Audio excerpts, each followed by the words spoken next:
got some crappy roads in this part of the country. Crappy. Crappy. What time is it? It is 2. Jesus, it's 2. It's 2:15 in the morning. Woohoo! All right. Clear left, clear right, stand up, sit down, fight, fight, fight.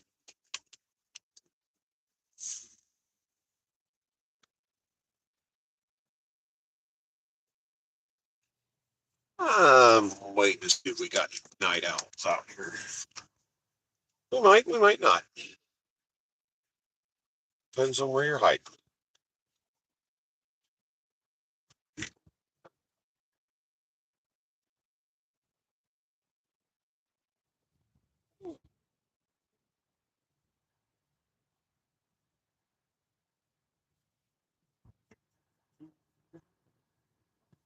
Anybody up at night? It's 2:15 in the morning. I'm still driving.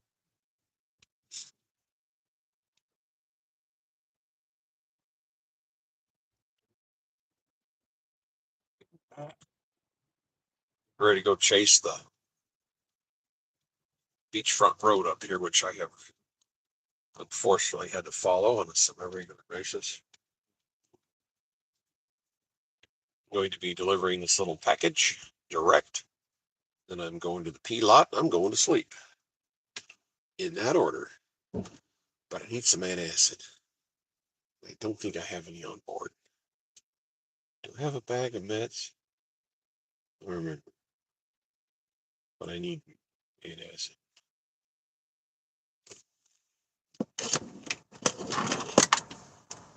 Go ahead, set.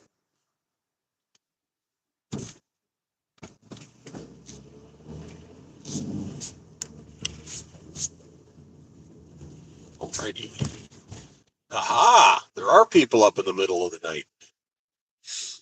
I just left HQ. I jumped in the shower. I did my laundry, and now I am going to be swinging onto the coast road and lost the two. They were there. I saw them.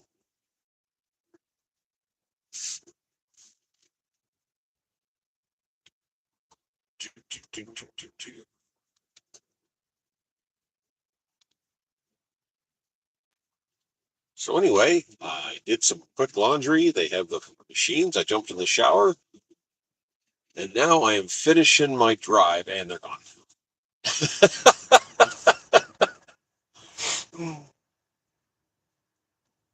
All right. I'll give it a minute here. I keep getting people to jump on and jump off here. I am heading, leaving Toledo, following the coastal road, and going to this side of Cleveland. It's going to take me about 90 minutes to get there, and I'm going to drop this load. But I just jumped in the shower and did my laundry, and now I'm back on the road again. It took a little longer than expected. The topic is Hollywood. And they're gone. That's 4 people that have jumped on and jumped off. Give it a minute. Sorry. Green light. All right.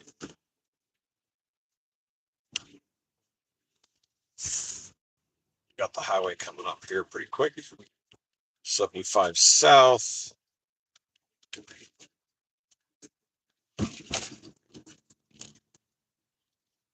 275 south. That's me.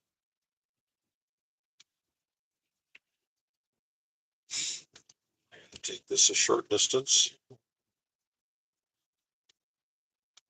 Wait a second. Is that my... I don't know if I trust getting off here. Get eaten alive. Hey, you're back. That was quick. Hey, yeah. I just stopped in Toledo at our company's headquarters, and I dropped off. I had to do my laundry. They have machines, and I jumped in the shower real quick. And the water almost got warm. And now I'm finishing my drive towards Cleveland. I call this little thing we're doing right now, this is helping me stay awake, Hollywood. You vanished. Yeah, I do that from time to time. I have to. I go for a while, then everybody disappears on me, and then I shut it down. I kind of have to. But this one I call Hollywood. Years ago, I used to fly with a guy, and one of the things that happens in the helicopter world is when you have bad weather, you don't fly. So we were sitting around BSing one day, and he's from Los Angeles, and it turns out, oh, thank you. It turns out that being an extra in the movies is a hobby in Los Angeles. Hold on here. I'm looking for South 280 Cleveland. Okay. I don't know why, but I'm following this. Yeah, I'm following this one. And that's a hobby out there. And there, I don't remember how or where, but there was a list that would put out. They would put out. It would tell you where they needed extras. But the way it was designed, they wouldn't tell you for what. They would just tell you where and when. And it might be a movie, it might be a TV show, it could be a commercial. You really didn't know. But they would tell you where it was. It might be one scene, it might be a series of scenes. And if you were there long enough, they would feed you. You didn't get paid. There was no money involved, but you just got to be there. And he said, what was fun is you do it long enough and you start recognizing people. Like everybody that's the same people were constantly showing up to do the extra stuff. And he goes, over the years, he learned to read between the lines as to, well, hold on, I'm reading the signs here. I compared my GPS. He said, you read between the lines and you can kind of figure out what it was, if it was something major, something minor. Sometimes they'd get you somewhere and they would have a car drive by and that was it. It was over. Other times you were there all day. And he found out real quick if they were shooting them at night, more times than not, it was a movie. And he started to go with those. And he did it long enough and with enough consistency that he started getting invited to certain films. And the two stories he told me I thought was interesting is if you are invited to be an extra, I've known two friends who were extras. Yeah, he said that if you ever watch a movie and they're like in a restaurant and there's people in the background talking, you have to talk in a way that nobody can hear a word because there's the way the microphones are designed. And the conversation you're having with the person across from you is shuffa. I'm talking, I just go shuffa, shuffa, shuffa, shuffa, and you say shuffa, shuffa back. And a bunch of shuffa, shuffas in the room gives the murmur of conversation where there's no hard edges on it. And he said, we're going to go shuffle. And he had a woman, for some reason, they always put her and him together. And after a while, it's called the Screen Actors Guild, the SAG. He referred to her as his SAG wife. So he said, I have two wives, my wife at home and my SAG wife. And they were in a lot of films together. And he did this long enough. Yeah, I thought it was a good story. He did it long enough that here, I'm going to say 15 years ago, there was Invasion of the Body Snatchers, a remake of it from that was the late 70s, the original, that he got to be in the Invasion of the Body Snatchers. And I don't remember the movie really that well, but there's a scene that's supposed to be a party at an ambassador's mansion, and he's at a table, and he said, and he's one of the people sitting around a circular table, and the director says, okay, you're infected with the virus or whatever. And they said, action, and they don't really tell you what to do, just you're infected. And he said there was a glass of water on the table, and he stared at it really hard. The camera was looking at him, and the woman like next to him, like reached for the glass, and he kind of slowly took it out of her hand and stared at her all wild-eyed and pulled the glass back into himself. And they said, and cut, that's perfect. And the woman sitting next to him said, this dude's freaking me out. He said the stare he had, so I need to go back and find that scene when he did that one scene. And I also know a guy who's an older guy and who's doing the same thing. And do you remember the JFK movie in 1992? He's the driver of the limo in that movie. His name is Frank. Frank something, I remember his last name, but he's the driver of the limo. That was the second job he got. But I like listening. Yeah, exactly. I like hearing these old stories from guys who have done stuff like that. I've never done that. I got interviewed by a news camera once while I was playing in Germany, but that was that. Oh, I got my picture in Time Magazine. You can't tell it's me. I mean, I could point me out, but I got a copy of that at home. Yeah, I don't get interviewed by anybody. Okay, I got a hold on here. I got a truck coming up on me. Okay, Oregon 2. Moving over. I stay off the main roads. This drive we're getting ready to jump off on is Highway. Yeah, it's Highway 2, and it drives right along the lake between Toledo and Cleveland.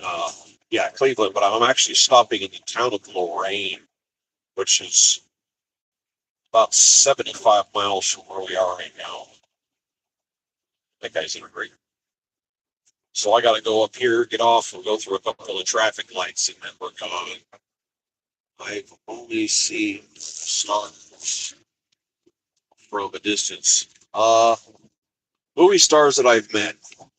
When I was a kid, I met Chuck Connors, the tall dude from the Rifleman. My brother and I sat next to Don Knotts on a plane once, and you wouldn't know it was him until he opened his mouth. Who else have I bumped into? As far as actors or celebrities go, there was the New Orleans Saints back in the '80s had a quarterback named Bobby Haybear. He was kind of a big deal back then. Our company rented his house, rented his vacation house, and we bumped into him a handful of times. I think he's a radio announcer. Wow, this is a nice area. Ooh, they got all fancy down here at nighttime. Look at this. It's 2:30 in the freaking morning. Look at this place. Oregon on the Bay. They got all pretty. Who else am I? Anybody else? Oh, my wife and I were in San Antonio, and they've got a really cool area in San Antonio called the Riverwalk. There's like a waterway, and it's below street level. And somebody went down there and made little shops and restaurants and stuff. And you know how you grab a random person and say, "Hey, can you take our picture?" And you hand them your. We had a digital camera back then, and they take your picture. And the guy did, and then he walked off, and it was like, wait a minute, that was Joe Montana. Like the football player, the quarterback for the 49ers. And he walked off, and I went, we had our picture taken by Joe Montana. That's interesting. Yeah, I've never been through here in the dark. This is kind of pretty. We got to go. We got to have a turn. I can't go 75 miles on this road. Hold on a second. We'll plan for my GPS. Yep, this is the road. I'm on the right road. All right, cool. Yeah, this is going to get out in the middle of nowhere here in a minute. Yeah, if you ever get bored and you're on a trip and you get through Texas, go to San Antonio and go find the Riverwalk. Absolutely gorgeous. I feel like I just got out of the shower like a different person. Jack Lord. Oh, no kidding. Jack Lord's the guy with the cool hair, right? Oh, when I was a kid, my dad was an airline pilot. He used to live, well, temporarily for a few years. He lived in Honolulu. My parents were divorced, and we lived outside of San Francisco. And on Fridays, we jump. This was normal to us. We jump on a plane and fly to Honolulu and spend the weekend with my dad. Fly home Sunday night. It's free airfare. To me, that was totally normal, but apparently it wasn't. But one of the houses he lived in, the guy across the street was Tom Selleck, but Tom Selleck was nobody at the time. Stony Burke used to be what? Used to be Stony. That was his name. Oh yeah, Hawaii 5-0. Yeah, that was back in the good old days. Being that it's 2:30 in the morning, this is when the police start pulling everybody over. So I have to be kind of careful going through here.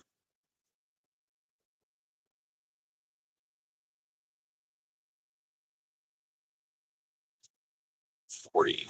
Going 40. I actually run radar in my van, even though I don't speed. It's these little towns that you got to watch out for. Uh, Still 40. The road's going to make a couple of hard turns out here in a second.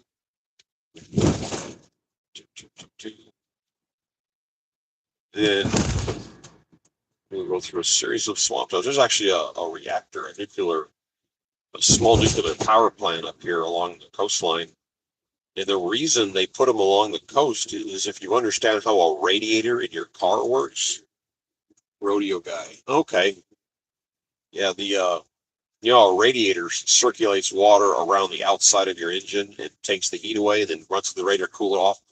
A nuclear power plant does the exact same thing. It pulls water in from a river or a water source, runs it around the outside of the reactor, and then it lets it go back in the lake. And that's why they're always by a water source.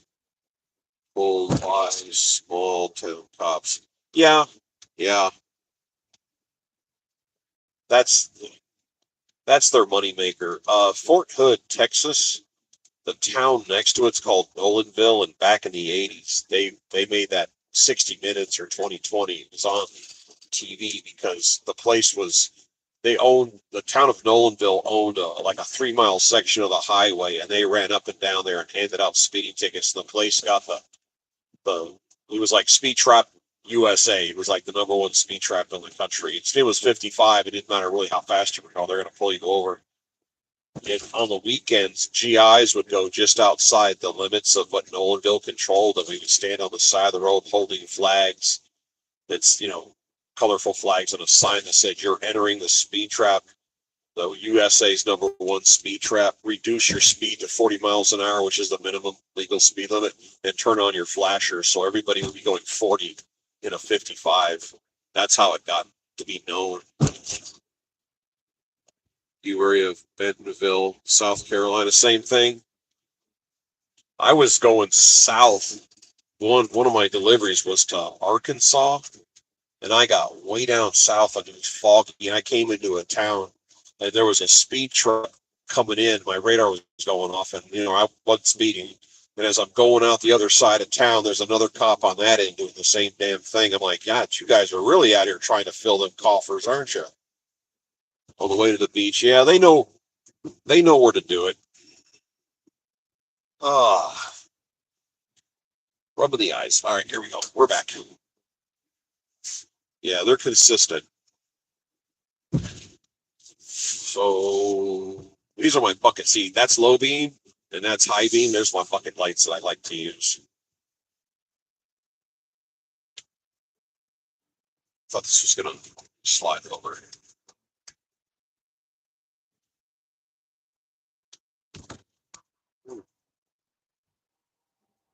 All right. Um. Oh, I'm gonna keep it going.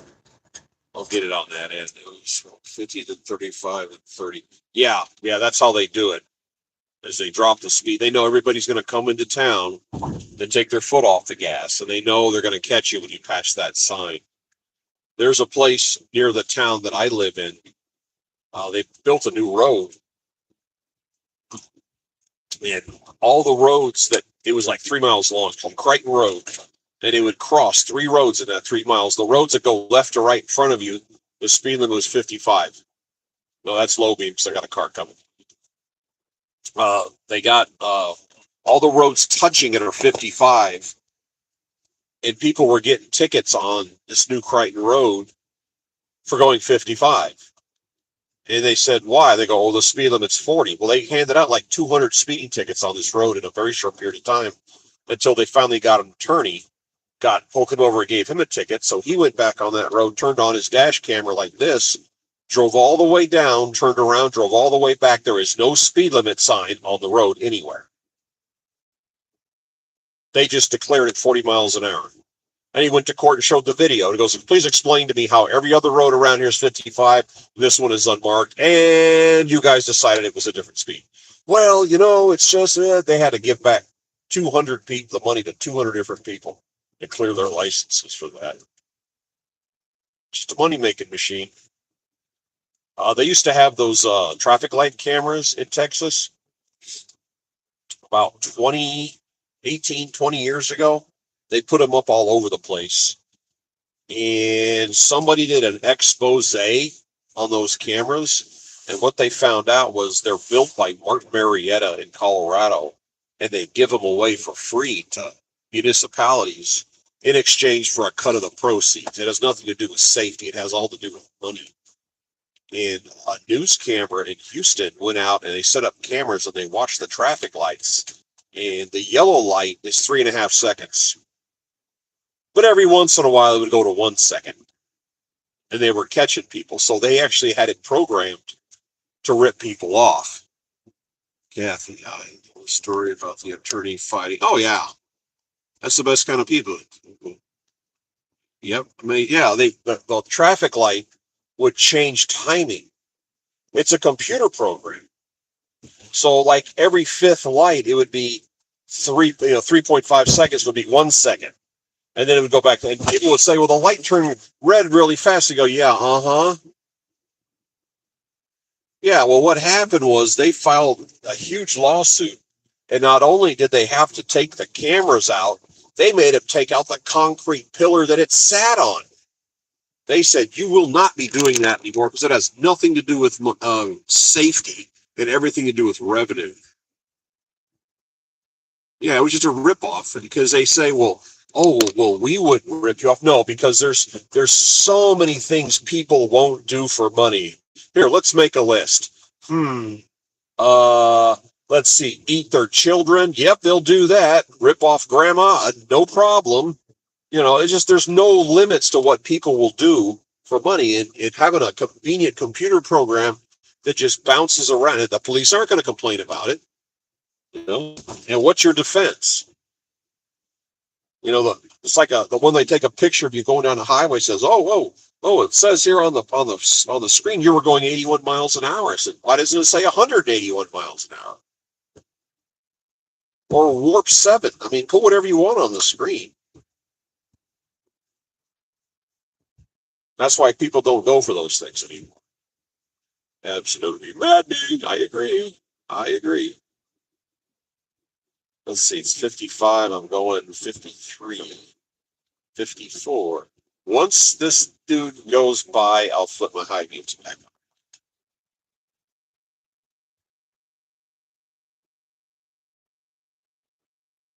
Yeah, I hear you. I like driving out here in the middle of nowhere.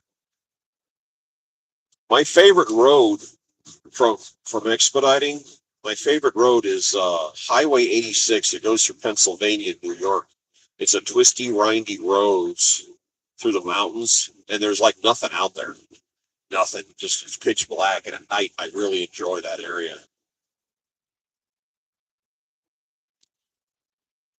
Are you slowing down? He's not slowing down. Okay. And that's my high beams right there. These transits have big bucket headlights on them. And I would like to add the easiest light bulb I've ever changed in my life. Ooh, fog. Woo. Okay, I'll turn him off for that guy. Sounds like North Carolina. Yeah, I was just in North Carolina too, Friday. Greensboro. Dropped one off at the same place. They put one back on again, a box right back on, and I came back to Wisconsin again. Almost to the same place I picked up back going that way. Companies for exchanging. Oof. Ooh. We discussed it. Yeah. Yeah, already. True. Sorry. You do this job long enough, you forget. I forget where I've been. I forget what towns I've been in. My brain, it just kind of leaks out your ear because everything starts to blend together. When I was flying tours up at the Grand Canyon, the flight was from the Grand Canyon West Airport. I'd dive down in the canyon, follow this route, and climb out. It was a very specific route and speed and whatnot. And you would do the loop and come up. And it was 12 minutes, give or take 15 seconds from takeoff to landing. So I had to tell the same jokes and the same trivia with the same enthusiasm every 12 minutes. Hey, where are you from? Yes, great. Watch out for this. And I always have to tell them about my narcolepsy, then I'd fall asleep. And just kind of a routine you go through. So I just got on here. Oh, you're fine.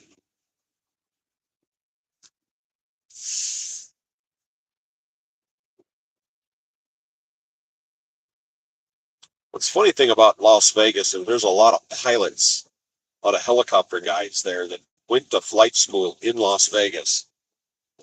And you, your first job once you get your license is you turn around and become an instructor because you're basically now hubby and I did the Grand Canyon tour by copter. Oh, that's cool. What year? What year did you do the flight? Out of curiosity.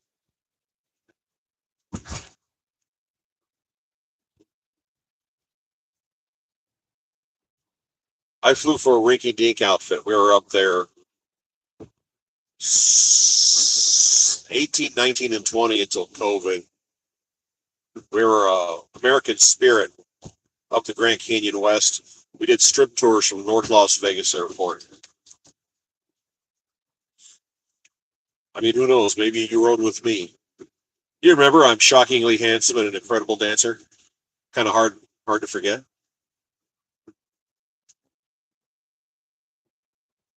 Okay, I wasn't up there at that point. Slow it down because I got a turn coming up here. Let's see, bring that in a little closer. Oh, there we go. Guess I got my GPS. Keep up.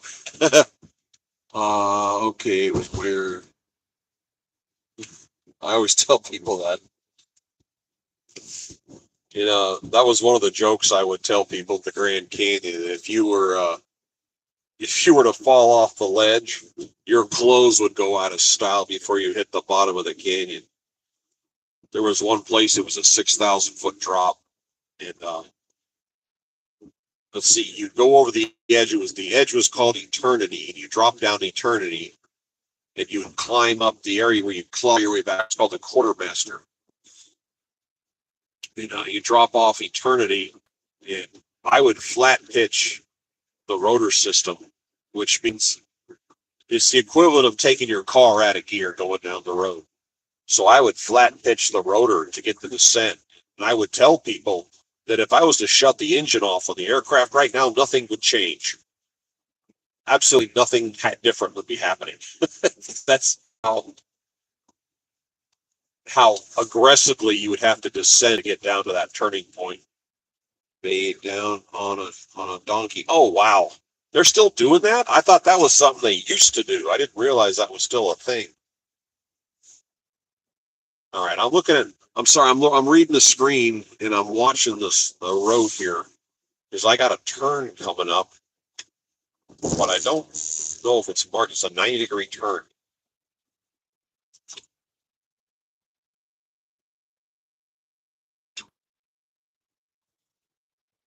Trying to. How come I keep meeting cars coming head on? This is just rude. That's a truck. Never mind. I'll let it live. Let's see. Nope, not on the radio. Hold on a second. And high beams. There we go. There's my bucket lights that I'm so proud of. Yeah, there's just two fat screws holding in the headlight. You pop the hood, pop the two screws, the whole headlight bucket comes out. You hand twist, pull out the plastic cap, and there's a bulb. As you pop the bulb, put the new one in, plug the plastic, twist it, flip the whole thing over, put the two bolts back in. I was like, man, even I can do that. And I'm an idiot, and I can figure out how to change the bulbs. Oop, fog again. Oh, and the 5, what is this?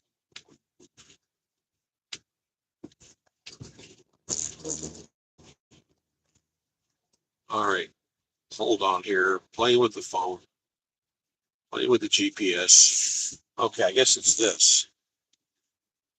Easy peasy. Yeah, like I said, it was shockingly simple. And then Like 2 weeks later, yeah, this is going to make a 90 right here.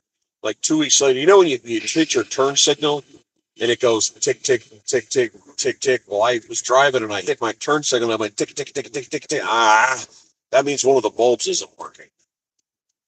Oop, I want to blind this guy. So I pulled off and I hit the signal. My left front was burned out, and it's the same simple system as the headlights. Same thing where you just pull the bucket and it's just another area. I'm like, this is idiot proof.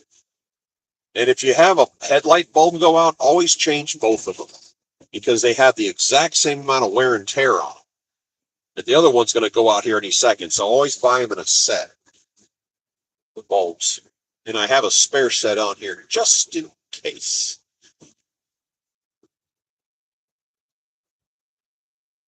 It is. Oh, geez. No wonder it's getting freaking cold. 55 degrees outside. What happened? In the last 10 minutes, it's dropped 15 degrees.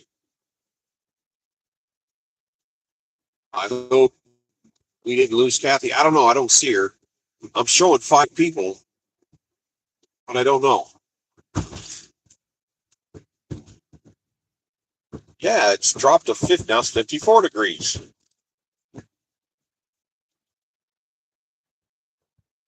How did that happen? Because it was 70 degrees in Toledo and I just left. 53. And I'm in shorts. Of course, I wear shorts in the wintertime too, so it has something to do with it.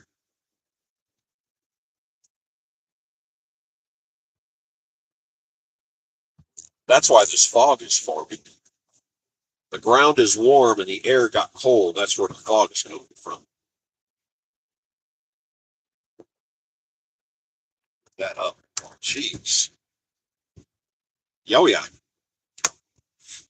Sometimes when this is aviation stuff talking, when the temperature and the dew point meet, it's 80 degrees temperature and 80 degrees, it's fog. And sometimes it'll be crystal clear and you walk outside and the dew point meets, but you can see forever. And somebody hits the start button on a helicopter and that rotor blade whips around and stirs the air, and you can watch the entire field fog in. Here's another line of fog. But just go whoop and totally sock the field, and as soon as somebody stirs the air, that's it.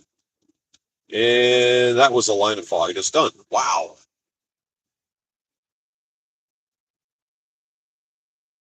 Oh, cool. Thanks. I'm trying to stay awake. This is apparently a 90-mile jaunt, and it shows. Let me check my watch here. It shows I'm about 1 hour out from getting there, and I'm delivering this direct. These big car manufacturers, they're 24 hours a day. Little businesses, you can't deliver, before like 8 o'clock in the morning. But these big places, yeah, they're up there. They run 24/7. Let's see. I refueled and I'm getting 23.4 miles per gallon. Not complaining. Wait a minute. Uh-oh. It's fogging my windows a little bit. Oh, that's because I put that there. Bring that down. Bring that up. We'll come back sleepyhead. Woo! Creepy looking. Creepy. Creepy. I landed down in Corpus Christi one time on the beach, and the fog rolled in, and it was so incredibly thick, I didn't know which way to walk to go to the FBO. So I just walked until I hit the concrete stop, and I was looking at grass, and I just followed the line of the concrete around until I found the building. I think my visibility was like 6 feet. It was nuts.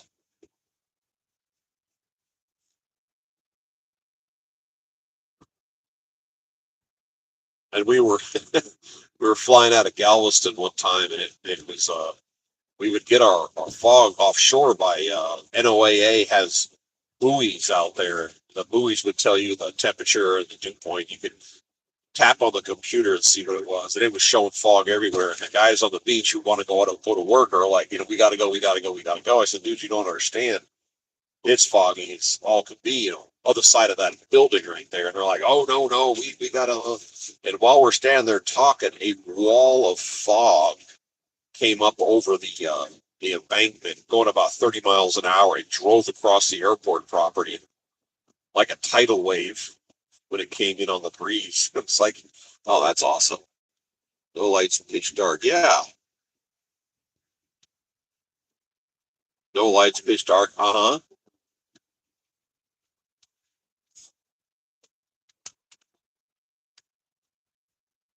Couldn't see my hand. Oh yeah. Oh yeah.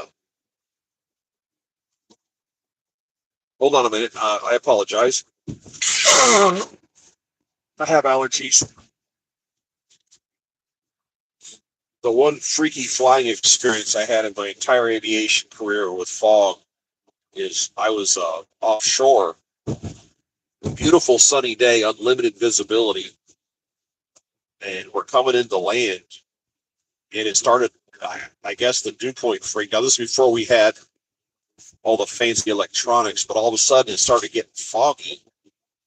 Started a little bit, but we're pretty close to our destination, so I'm slowing down to land, slowing down, slowing down, slowing down. It's getting thicker and thicker, and I'm like, this sucks. And then the platform, I wasn't 200 yards from the platform, and the platform disappears. And when the sun hits the fog, beautiful sunny day, and the sun hits it, it actually, here, watch me, it's like being in an aircraft right now. It actually gets bright because the sun's hitting it. So it got really, really bright. And then all of a sudden it got really, really dark. And I was completely in the soup going really slow, low by the water. And there's this maneuver you do in a helicopter called an instrument climb out, where you can stare at the panel and keep everything level and you pull. And I popped out into like 400 feet. It was a beautiful sunny day with a solid wall under us.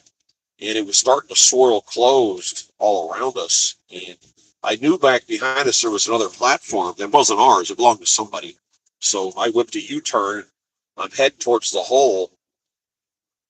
And if you're flying a helicopter and you reduce the power and you start your descent, it takes a while for it to fall out of the sky. Let's see here. That's just fog or caused by water and side of the road. That's true. Or wind or swamp. But yeah, this is a swampy area.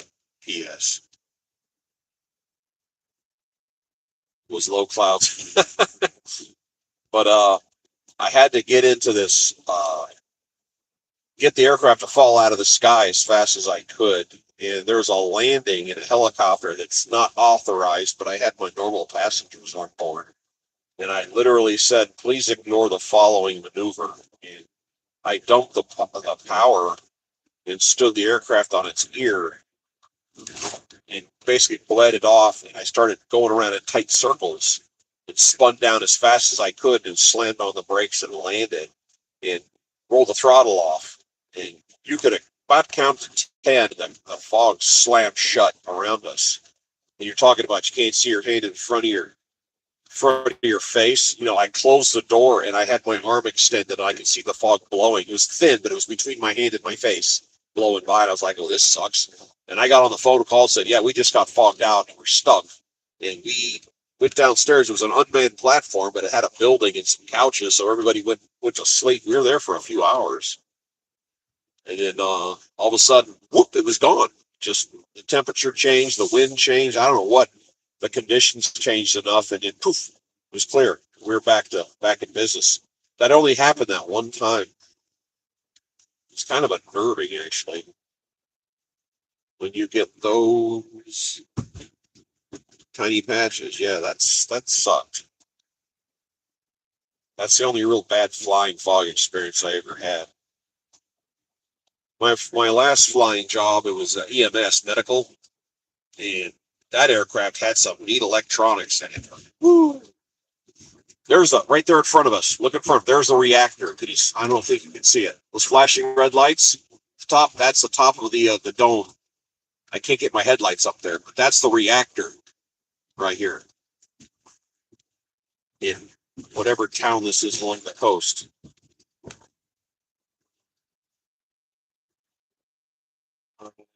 Following the road here. I had to driven along here quite a long time. Yeah, that was the cooling tower thing is right there. I went and I don't understand the inconsistency of this, but I had to go pick up a box at a power plant, a nuclear power plant. I think it was in New Jersey. And I came into this giant, I drove into what is essentially a giant metal cage. And they closed the gate behind me, and all these guys carrying weapons came out and stuck mirrors under the vehicle and opened everything up looking for, I don't know, Al Qaeda or something. And I had to get out and go through a gate, through a turnstile, and walk through some concertina wire zigzag stuff to go into a building to fill out a dump truck load of paperwork and go through another turnstile to get back in my van. And then they opened the front of the cage. I drove 10 feet outside of the cage, and then they closed it behind me. And then these big metal poles in the ground stood up in front of the van, and then they closed the gate, and I sat there for a while. And then they closed those, and I drove between some concrete walls up to a door, a roll door, which was opened. And there's a guy standing there holding this little cardboard box with who the heck knows what was in it, and a woman with an automatic rifle standing next to him, and handed it back to me, handed me this box. And then we went through the same crap trying to get out of there.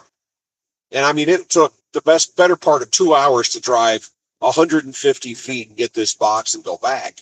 And then I drove it. I don't remember where I went, but it was to another nuclear power plant where I drove straight through the gate that didn't have a guard, straight up around the buildings, right to a loading dock that was open and said, "Hey, this is for you." And they're like, "Hey, thanks, sign here, have a nice day," and drove off.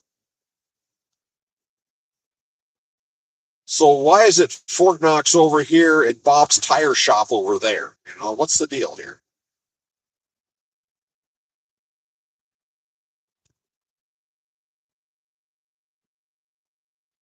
And the other new plant delivery I did was my pickup was in a Washington, D.C. suburb. It wasn't at a business. It was literally at a residence in a really fancy neighborhood. And I walked up and the box was sitting on the porch with the note on it. Said, "It needs to go here." I'm like, "Oh, I guess this is it."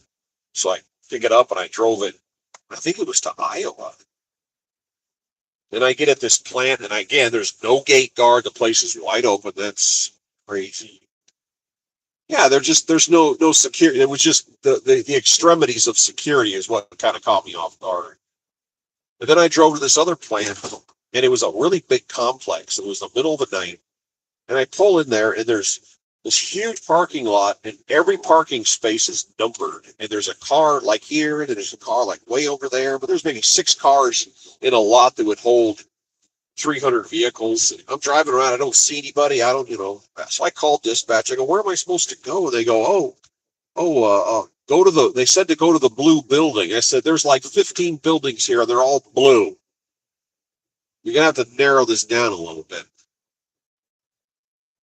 Yeah. I kept driving around, and all of a sudden this door opens up, and this head pokes out, this light spilled out. And this guy, he goes, "Have you got my package?" And I said, "Yeah." And I hop out and I go to open the trunk, and all these dudes came pouring out of the building, and they opened this little box, and they all like cheered. Then they ran inside, the door slammed behind them. No idea what was in that box. None.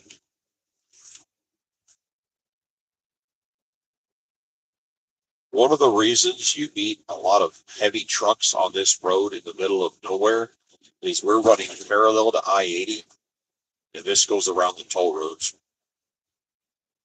And this little section between Toledo and Cleveland costs about $35 to drive. So people do what I'm doing. They just bypass the whole thing. Yeah, if you have a map, if you look at a road map or an atlas of this area, you'll see between Cleveland and Toledo along the zigzag, the road closest to the coastline is called Highway 2. And that's what we're on right now.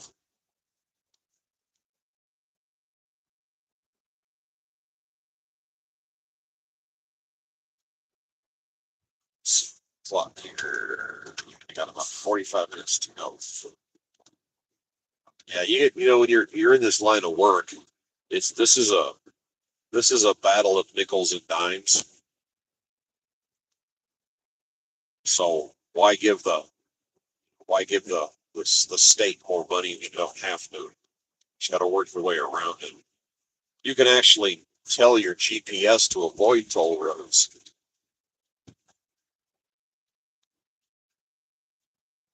or cars. We're coming into this little tiny town. This is probably going to be where the speed limit drops and the police in here magically. Let's see what happens.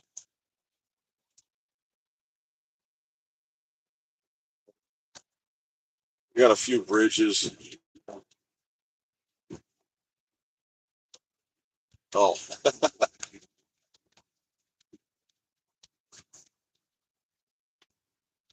oh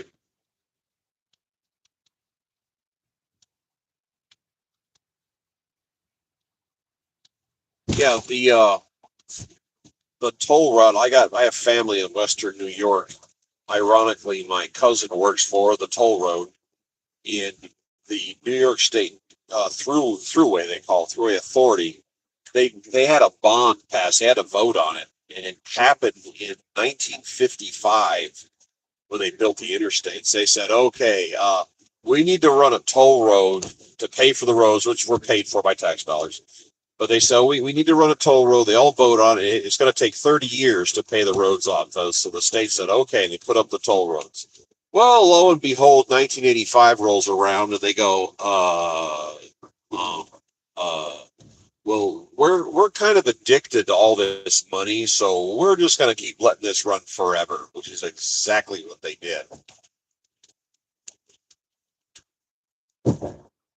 West Virginia's got a toll road. You go through the mountains and you're kind of pigeonholed. You don't really have a way to get around it. So in a 20-mile section, they put up three toll booths.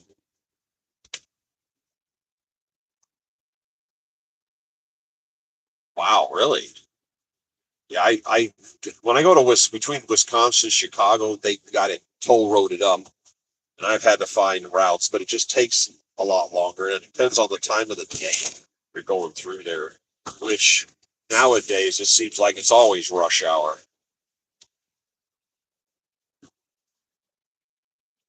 Yeah, but you can just tell your GPS to avoid toll roads, and then you can check the route at the time, and then say avoid toll roads. And if it adds an hour to the trip, then you have to reevaluate. But if it adds 15 minutes, say yeah, we'll do that. Oh, it mapped out. Oh, you're talking old school. Yeah, the GPS will do it for you. And I found a way to get around the toll roads in West Virginia in a van. I don't do it in a truck, but you have to get off the road and drive through some residential neighborhoods in these valleys. And I figured out how to do that the last time I came up. It ends up costing to go one way through there, that little section of West Virginia, it was $21. So if you go down and back, you know, it's getting expensive. Mountford Road, old school. That's right. I stop at rest areas in every state I go into because my crazy mother likes maps. So I grab them at each state. I call her on a regular basis when I'm out here and I tell her where I am. And she's like, oh, hold on. Let me get the map out. Let me get the map out. Okay, okay. Here's how you have to get there. Uh-huh. It's my mother. I've got maps and I've got GPS. My mother still wants to tell me how to get there. Okay, mom.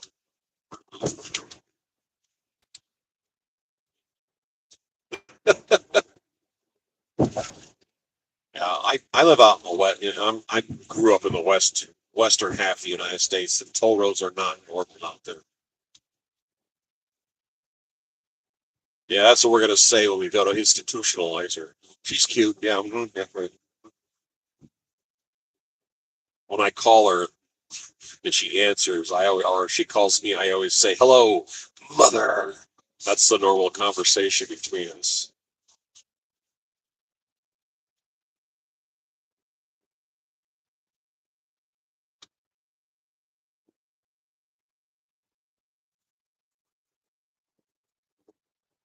My my wife would watch my mother and I talking. And she was of the impression when she first met us that we were fighting, and we weren't. We just had this weird way of talking to and at each other. It's just the way we do it. So she was like a little standoffish, as you realize that's just the way we communicate. You know, how it big trucks down south where we try to redrive here. Sun has sort of goodbye. Stay different or how. Yeah, exactly. You understand. Okay, there's something before I got into expediting, I went on the answer to all your questions, YouTube, and I watched a couple different guys. This one dude was called Apex, and he kind of gave me the inside scoop of a lot of things. And he talked about putting up toll tags in the vehicle, and certain states share toll tags. Like they have its Easy Pass in Texas. Then they'll say, "Oh, this state." They'll share this tag works in all these states. So this guy had like 5 different toll tags. Well, what's to say you don't go through the thing and 3 of them don't bill you at the same time? You know, how can you keep track of it? You just get the bills in the mail, and how are you going to sort through and go, wait a minute, I already paid that one, but no, that's from a different state because it shares, and I went, blah.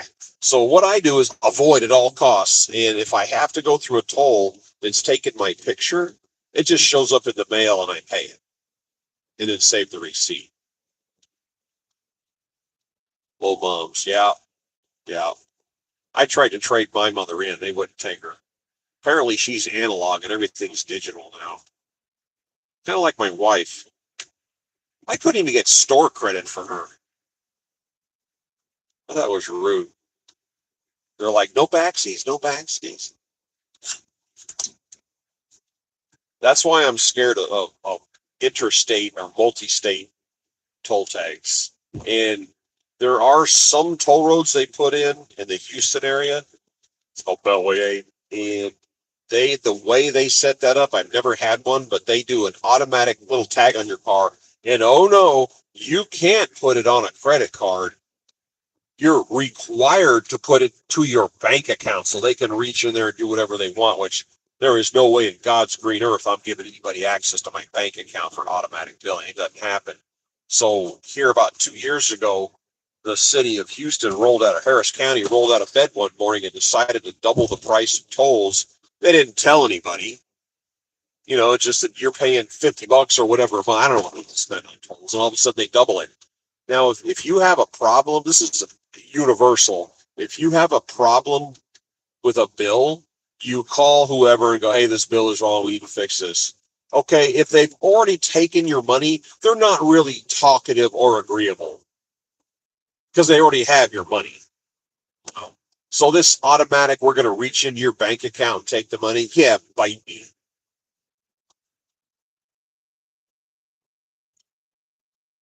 Every auto bill I have and everything I spend, I have an American Express Gold Card. We had the Platinum for a while, but we don't travel as much as we used to.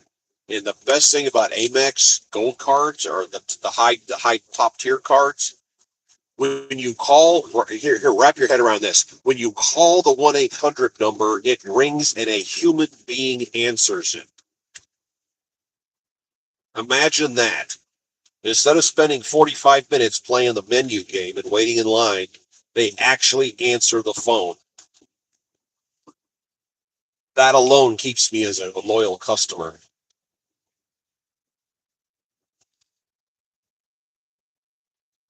Oh, and you get lots of points.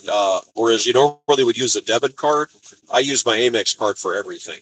When there's maybe twice a year, you get somewhere that they say, "Oh, we don't take that," and I use my debit, but I use my Amex, and I get. And at the end of the day, I literally check my balance every single day, and I pay it off. So I don't pay interest, but I do get points. We make, on average, we make between 25 and maybe $100 a month in points. And since I haven't paid a dime in interest to Amex ever, I do a physical gift card. They mail it to you. They overnight it to you. It's like a little mini credit card. So here's like I said, anywhere from 25. I think the biggest one we ever got was 150. It's like the cards you buy at the grocery store.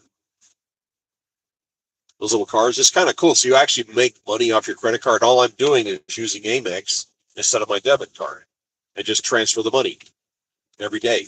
If it's $172, I pay it off. If it's $5, I pay it off. Just do it every day. It just works like a charm.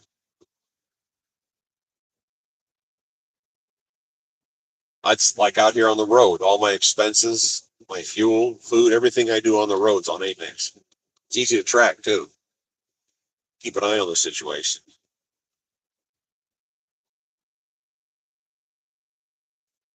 Oof. Oh, there's the sign. Sandusky 14, Cleveland 74. There on the right. I'm going to Lorraine and give him a new credit card number. So I asked if I could cancel my membership, and they are going to answer. Second ring with live human. Yeah, it depends on what brand.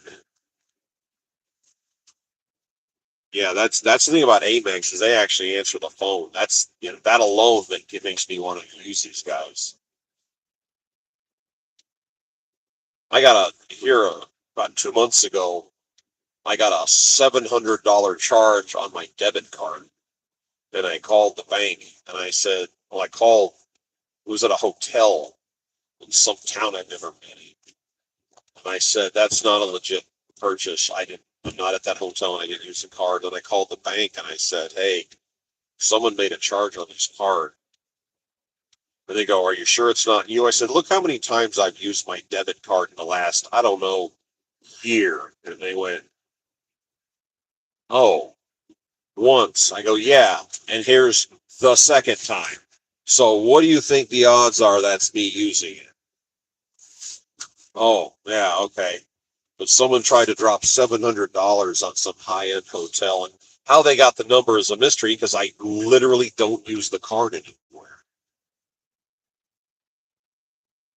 Oh, yeah, living on the road. That's what I was saying. This is a nickel and dime game on the road, and you got to play it.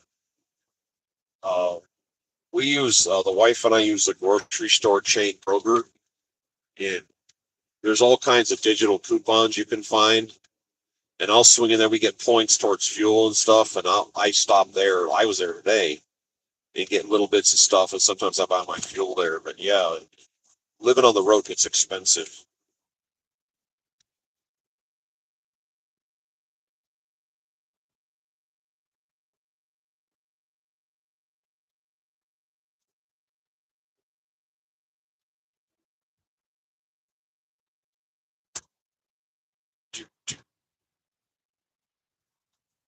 Uh, Getting ready to go over some water up here. I don't know if we'll be able to see it.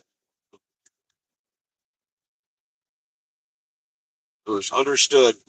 Thanks for tuning in. I like talking with people. I enjoy it a lot, actually. And I noticed it's a little more lively here at night, too, which makes it more fun for me. Do your thing. I'm going to be dropping this off, and I'm pulling into this pilot up here, and I'll be going to sleep until they call me. And I already told HQ that I need to get back to Texas, so I need them to find me a run, probably a Laredo run. All right, take care. Is Kathy still here? Wheel is. So this is a bridge, by the way. We're over water on both sides.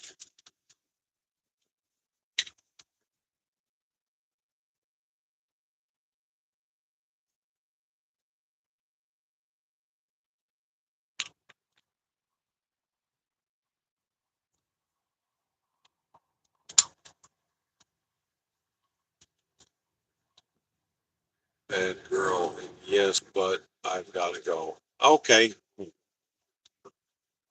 cool. Do your thing. I know it's late or early, depending on where you are. Ah, it's empty. Ah, that's empty. I got to refill my water bottles. Did not know that. Oh well. Three legs. It's been nice listening to you. Oh, Next time I'll talk in radio voice. All right. Okay, cool. Thanks. Yeah, I like streaming. I like talking to people, and it helps me stay awake and it keeps me occupied. You know, a lot of people that tune in like to see the roads I'm on, which of course is dark right now, but I have people from overseas tune in just to see what it looks like in different states. That's why I talk about where I am a lot. Because the movies only show you certain areas. All right, I've got about another, let me see here. I've got about another half an hour to go, and I should be at my destination, and I'm going to crash out for a while. Cool. All right, take care. I'm probably going to tune out here. It's been an hour. I'll probably shut down here pretty quick unless somebody else pops in.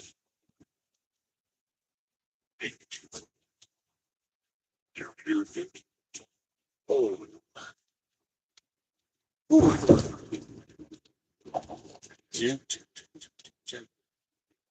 Who do I got on here currently? Kathy and Leah Lowe took off.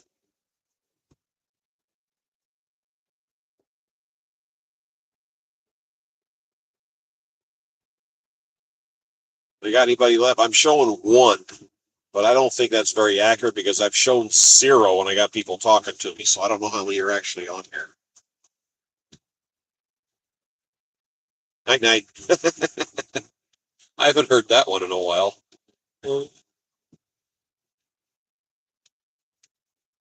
Hi, Beans.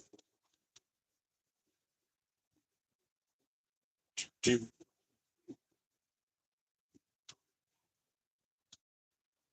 32 miles. Wow. I only got the highway to myself out here.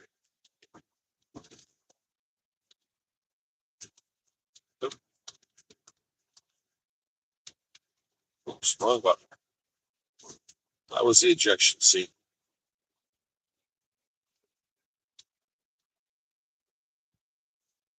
Speed limit picked up, so I'm picking up 60, and I'm getting 24.1 miles per gallon, which is really good.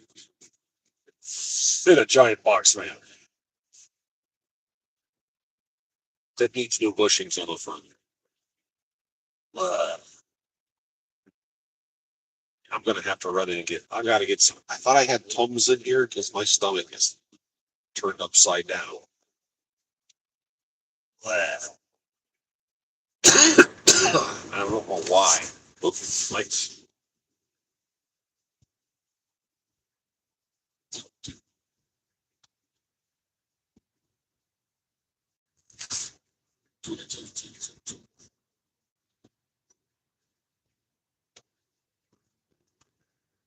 You go by, and I'm going back down the image.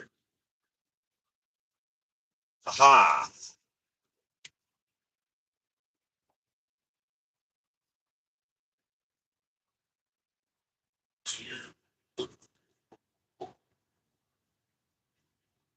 Sandusky sign right there. They've got Upper Sandusky and Lower Sandusky, Ohio.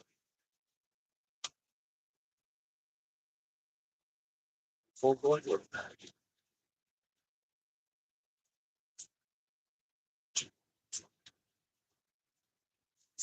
Down.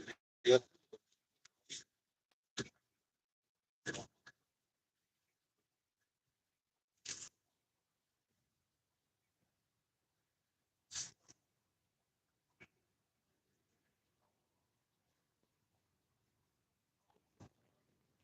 I used to do some long haul flying when I was doing something dead in the road.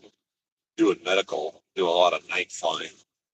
Sometimes you do a transfer, say a 200-mile hop, and you're cutting out across Nowhereville in eastern Texas.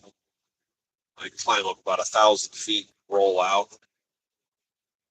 They didn't call it an autopilot, but it was a 3-axis system that would hold its altitude.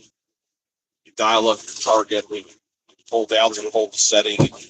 You flip your night vision goggles down and look around. There's nothing, and you flip them up again and turn the cockpit lights down low so it wasn't blinding you. It's very relaxing. The aircraft would hold steady on its own, and you could move the controls around, let go, and it would go right back to where it was. And you could slave it to the GPS or push a button, and there was a little tiny dial above this one gauge, and you turn this little. They called it a bug. You move the bug a little bit to the right, the aircraft would turn and chase the bug. So you're literally controlling the aircraft with a little tiny buttons twisted a little bit, roll it between your fingers, and you would go a little left, a little right, and you can tune it. And I had spent my entire career flying manually, which in a helicopter is three-dimensional and extremely sensitive to control input, so you'd have to constantly be keeping an eye on the situation.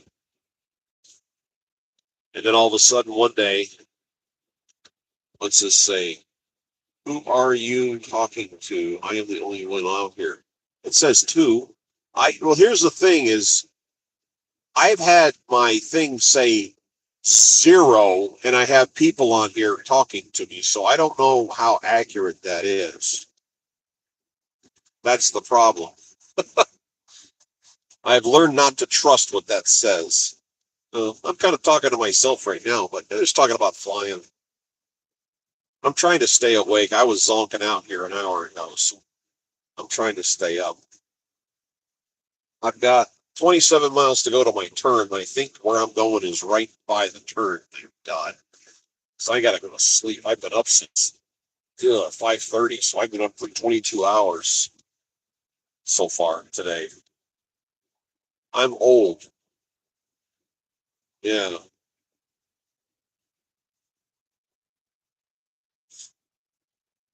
I flew for 35 years, and now I started doing this. I stopped flying in October, and there isn't a fraction of the finances, but it's relaxing and it's not stressful.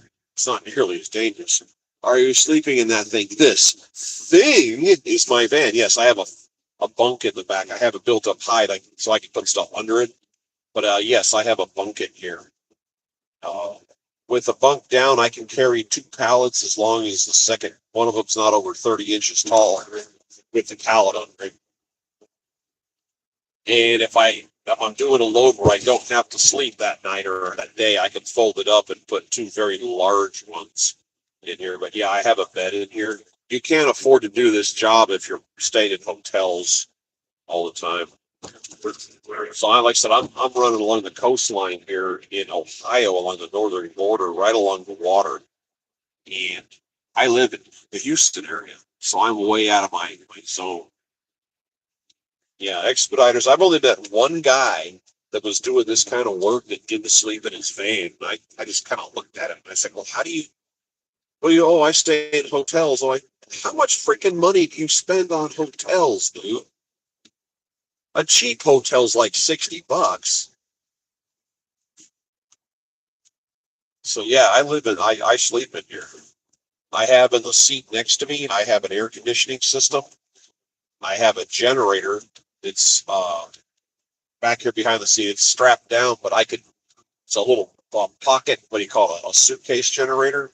I could put it behind the vehicle, and there's a tow hook back there, and I have a little heavy-duty chain that I can wrap it to and power it up and run the vent out the window and run air conditioning in here when I'm just parked in the summertime. And the last week or so, I haven't used it because it's actually been cool, which is weird because this is not the time of the year it should be cool.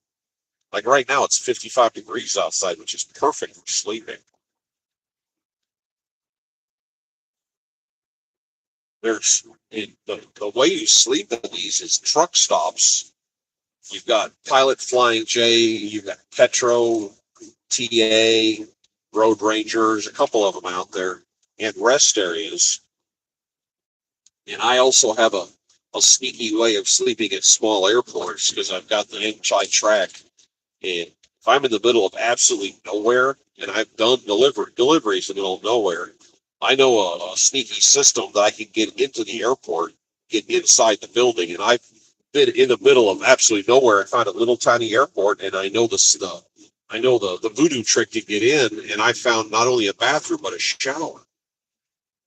And I have everything I need, including a towel for a shower. So I was at 1:30 in the morning in the middle of nowhere in Kentucky enjoying a shower at this airport that nobody was at.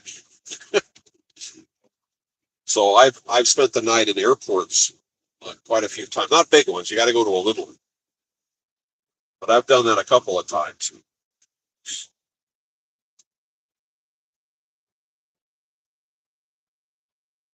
The only place pain in the ass is California. I've only been out there once, and those communists charge you money to sleep at a truck stop.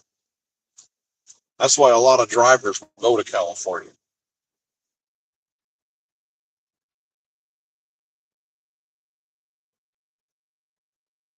Is what job are you doing right now? Are you delivering something? Yes, I picked up. It's a manufacturer northwest of Milwaukee. Can't remember the name of it at this moment. My brain, you forget all this stuff. And they were assembling some kind of automotive stuff. I don't even know what it is. It's in a box. I got 4 boxes. The back that weighs about 150 pounds, and it's a shortage on something. And I'm taking it up here to I think a Ford plant to drop it off. And it's just miscellaneous parts. Sometimes there's a shortage. Sometimes something gets damaged. I had 500 dipsticks in here one time. Just random things they need. Back a few years ago when they had the chip shortage going on, when COVID hit the tours up to the Grand Canyon, the whole thing shut down. So I started expediting back then. It was the first time I ever tried it. And there was a company in Marshall, Indiana, that was manufacturing chips. The machines were running 24 hours a day. And there were vans parked outside. And when they would get enough, why don't you drive a semi truck? It's a pain in the butt. Uh, Semi trucks, if you're driving for somebody else, you're not going to make any money. If you're driving for yourself, it's expensive. The insurance is expensive, the maintenance. This driving a van, this is called expediting. I operate completely outside of DOT rules that truck drivers have to follow. I don't have logbooks. They get to drive 11 hours a day with a 14-hour duty day. I could drive 50 hours if I want to. I don't go to way stations. I don't have to kick and claw and fight my way to find some place to park. I can take this to the grocery store. I can take my van home. It's just like driving a car. The operational cost of buying it is less. The operational cost of operating it is less. I am currently getting 23.8 miles per gallon driving this thing. It's just cheaper to do. It's cheaper to operate. And a lot of people who drive these used to drive a truck. I also don't have to wait in long lines when you go somewhere to deliver or pick up. There's a line of trucks and they have to wait in line to go use the dock.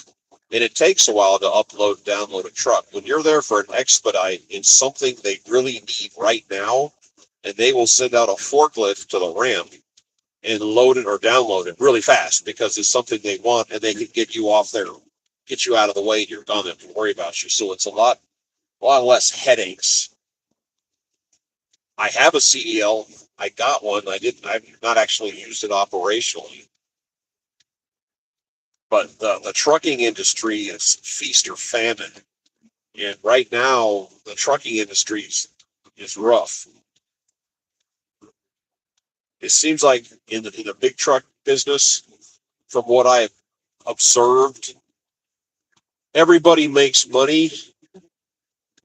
It's that everybody's making money, but the person doing all the work, like the person driving the truck. The dispatcher makes money, the shipper makes money, the receiver, the guy selling the gas, the truck stop, the guy leasing you the truck, the insurance carrier. Everybody's making money except the person doing the work. And I was in a parking lot talking to a guy who owned 3 trucks, operated under his own authority, and he just shut the whole thing down, sold his trucks, and turned his MC number. And he said, I can't do this anymore.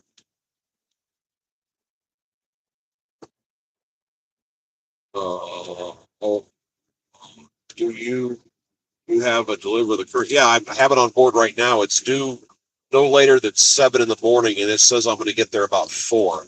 A lot of what we do is direct. You would a normal shipment, you order, if you're at a business and you order something from the other side of the country, what happens normally is a courier or a local delivery guy will take it to a warehouse. It'll sit in the warehouse for a day or two, and then other loads will pile up until they have enough to fill a truck. And then a big truck will pick it up and drive it, let's say across the United States. Hey, dude, I'm coming over.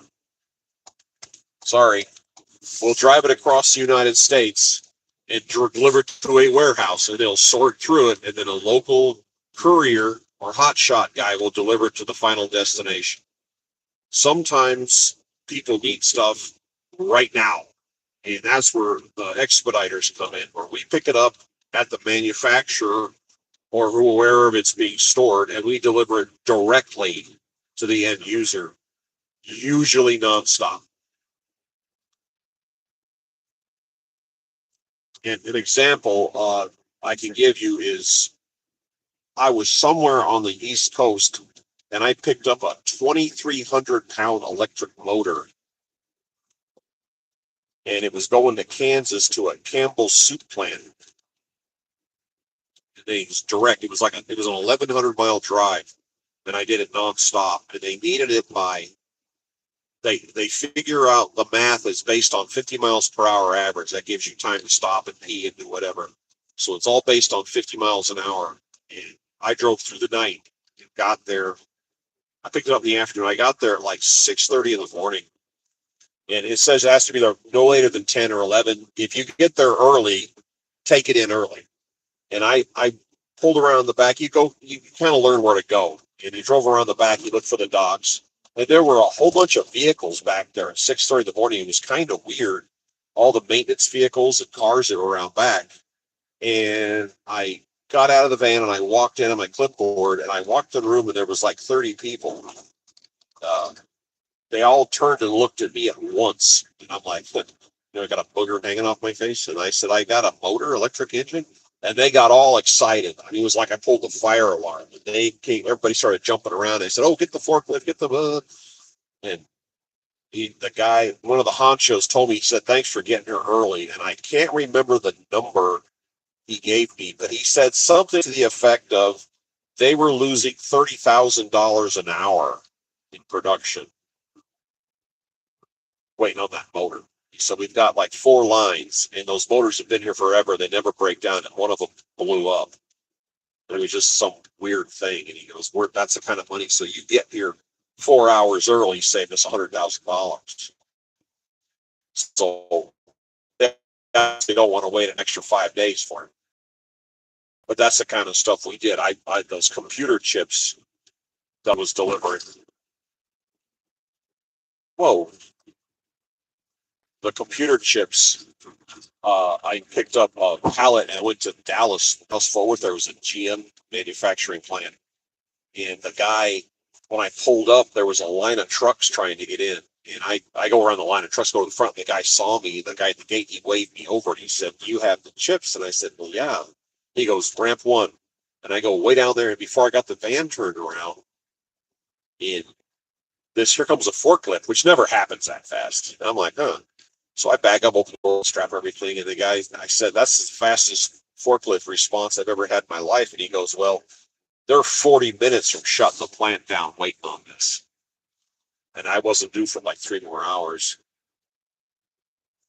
Do you have to drink the caffeine for this? Yeah, sometimes it's ironic, but water actually keeps you awake. Dehydration is what makes you sleepy. But yeah, I drink caffeine and stuff. I mean, it's not, you don't want to work your body that hard. It's not healthy to just to force yourself to stay awake. I've done it before. I mean, I'm a cannonballer. I've driven across the United States nonstop before, but doing it on a regular basis, I don't recommend it. It's not healthy. But I do use energy drinks from time to time. But I'm at that age where I don't want to stay awake that long. I'm 57. I don't want to stay up for hours and hours and hours. Yeah, it's just your body's telling you to go take a break. You do that on a regular basis, you're just asking for health problems. But honestly, dehydration makes you sleepy. You got these little synapses up in your brain that fire while you're doing your thing, and if you're dehydrated, they don't go off as much. One of those little weird things you learn.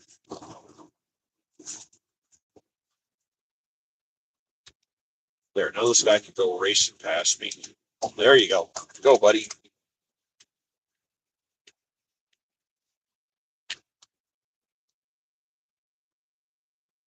This guy's been riding my ass.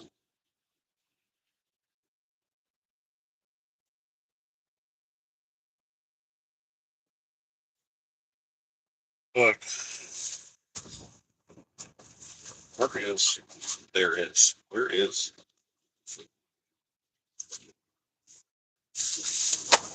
All right, checking this, checking this. Cool. How often do you do this? Multiple times in a week? Yeah, I come on the clock and I'll make a delivery. And as soon as the delivery is dropped off, the company I work for is fairly big.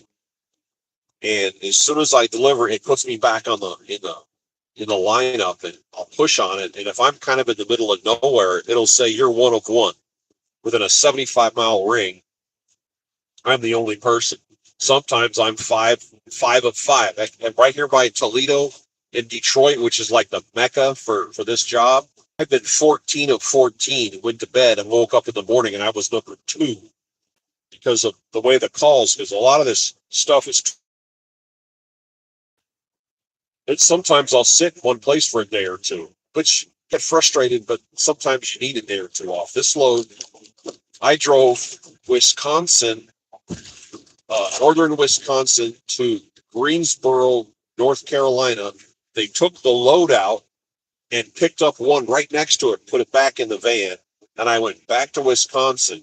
And before I got up there, they had this load lined up for me to turn around and go back over here by Cleveland.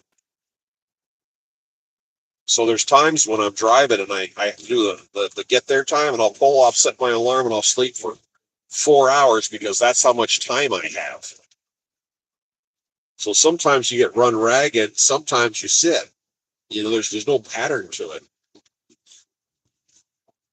Some weeks you make good money, and some weeks you're just like, whatever. Yeah, and I stay on the clock for 3-4 weeks at a time, and then I go home. So that's like I said. I told them, you live in your van pretty much. Well, when I'm working, yeah. My home is by Houston. That's where the wife is. And I was supposed to, here the tail end of August, we were supposed to meet up in New York. And I took time off to be here to go hang out with family. And she got jerked around by United Airlines and missed her flight. And then ended up going back home. She never got on the plane. Real frustrating experience, too.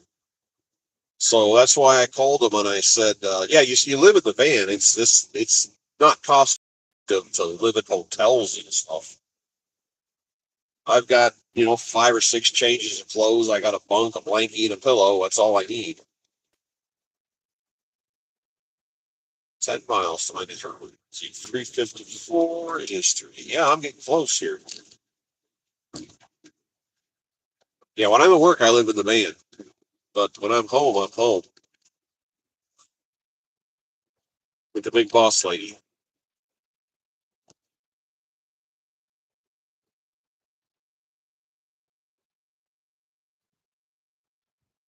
Yeah, truck drivers have more room, I think, the way their setup is, but it's also a much larger vehicle.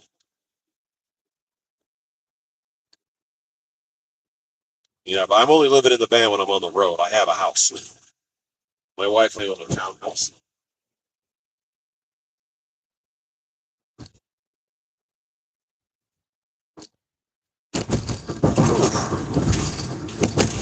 Nine and a half.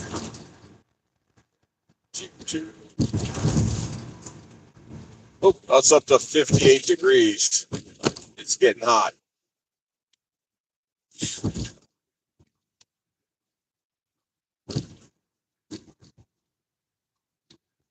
Yeah, I know. Hot, huh?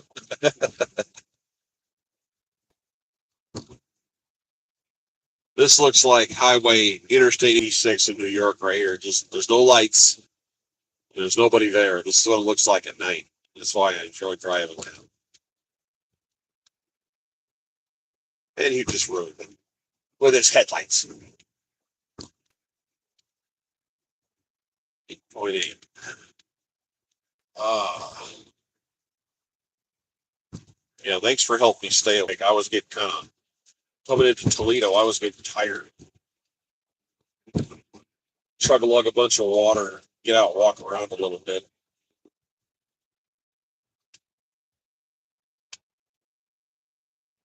Brief. 50, 40. Yep, I'm less than 10 minutes out. Cool. And high beams. Oof. Yeah, when I exit the highway up here, I'm going to go ahead and end this because I got to dial up some stuff on this phone. And as soon as I get off this screen, it it kills the broadcast either way. So when I exit up here, I'm going to go ahead and turn this thing off. I apologize, but I'm not 100% certain what I'm up against. I don't think I've ever been to this place. Every once in a while, you return to the same place twice, but normally you don't see it.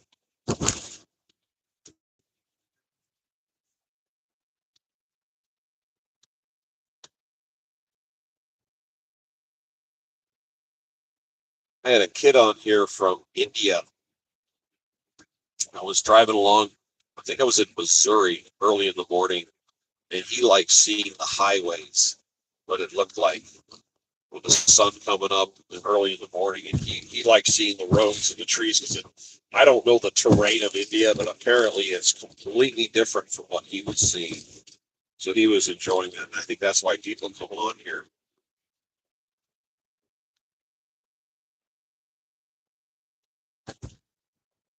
And sometimes at night I've had 80 people, 80 people out here watching this stuff, and they're all talking amongst themselves. It was kind of fun.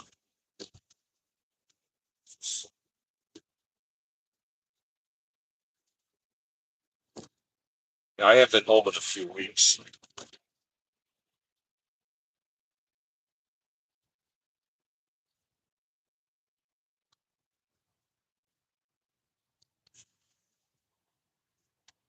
6.4 miles.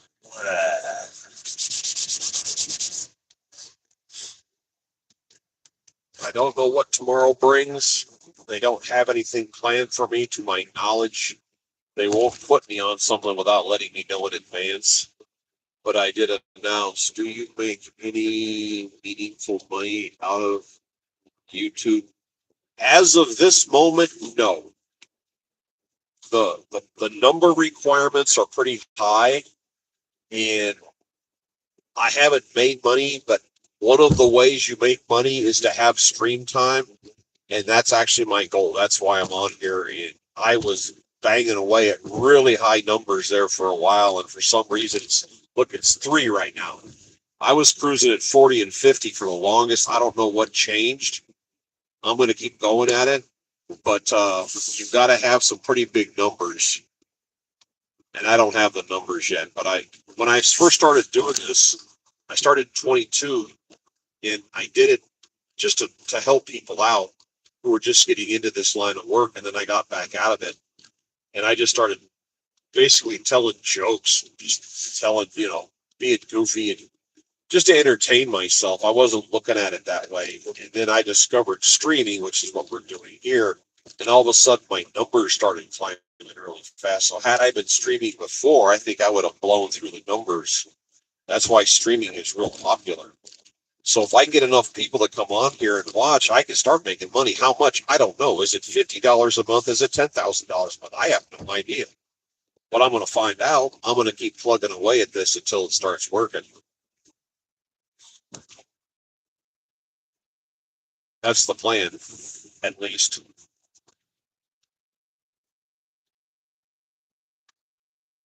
Like I said, if I can get, 50, 60 people, right now I got 7. If I get 50 or 60 people on here consistently, I'll I'll have the numbers I need in the next couple of weeks.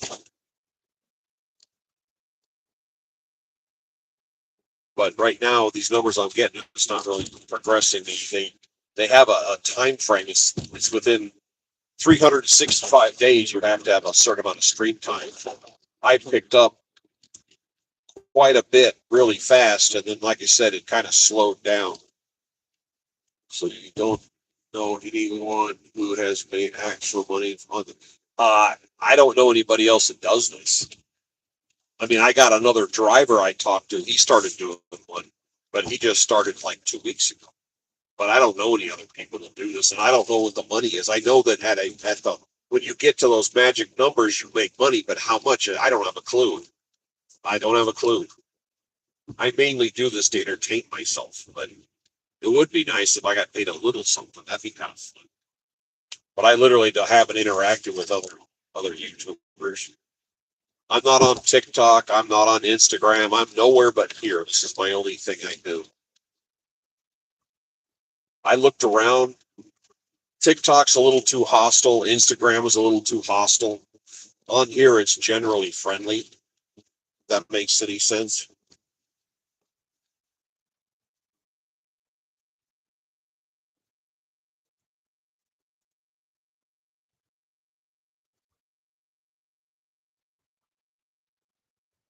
Are you worried about self-driving vans? That's so far in the future. I'm not going to lose any sleep over it. I know in the helicopter world, a lot of the jobs that they used to use helicopters for, they're doing with drones. A lot of the aerial photography and power lines and stuff like that. I was more concerned about that. Shooting for movies and shooting for commercials. And they used to use helicopters to videotape real estate and stuff like that. That kind of had me concerned with this. Now the self-driving thing, that's not the kind of work we do because they can't load and unload. There's too many variables in this. There's way too many variables, and I only have to do this for a few more years, and I'm going to retire anyway, so I don't really care. But it's a ways off. I can tell you in aviation, you used to have a 4 and 5 man crew in an aircraft. You had a pilot, the co-pilot, the second officer, and the engineer. It's a mechanic. And in the 70s, airplanes had pilot, co-pilot, second officer, and then it went pilot, co-pilot. And then big planes. And in the very near future, you're going to have a pilot on board who is basically monitoring the computer, which is going to be flying the aircraft for you. And then at some point in the distant future, they're not going to have a pilot on board. But it's going to be a long road to hoe, as my wife would say, before that happens.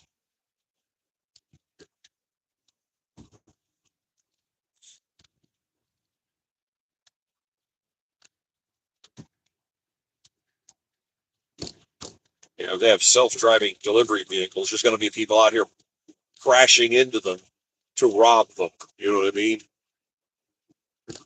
I mean, there's so many things that you got to think about before they have self-driving vans out here. I'm not going to lose any sleep. All right, here's my turn.